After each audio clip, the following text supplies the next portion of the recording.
dans son dernier tour maintenant, hein, l'Italien. Alors comment on pourrait faire pour convaincre la fédération italienne de changer ses plans et d'emmener Cairoli et Philippe Hertz Là, je ne sais de pas si c'est Thunder Valley. notre ressort. Ouais, là, parce que c'est quand même se priver du meilleur pilote du monde, incontestablement en ce moment, dans cette catégorie. Et face à Dungey, on se serait régalé. Puis en plus, il a laissé passer le petit message hein, lors du dernier Grand Prix. Il n'a pas hésité au micro à la fin, quand ils font leurs commentaires, de signaler à la fédération qu'il était partant, qu'il avait envie d'y aller, qu'il voulait aller se battre sur les circuits des Américains. Il a dit maintenant j'espère que ça va changer, que ça va évoluer.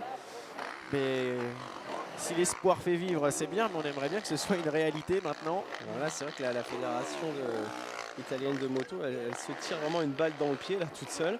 C'est quand même assez surprenant. Bon, après, c'est des histoires de contrat.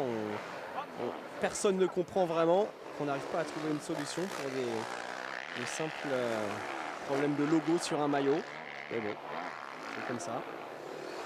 Allez, dernier tour, dernier mètre pour Antonio Cairoli. Dans cette deuxième manche, il a dominé de main de maître et il salue son public.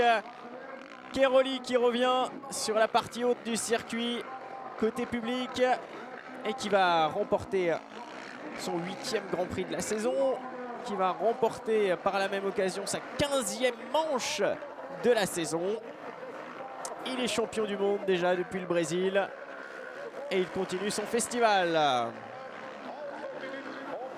Il vient de prendre un tour à Jonathan Bargan, hein, qui est 11e. Là aussi, voilà, seulement 10 pilotes dans le même tour que le vainqueur. L'arrivée, la victoire d'Antonio Cairoli ici à l'Europe en Hollande, vainqueur de ce Grand Prix. Ouais, champion du monde, vainqueur du Grand Prix. Regardez cette image assez sympa. On vient lui offrir un petit coup à boire à l'arrivée.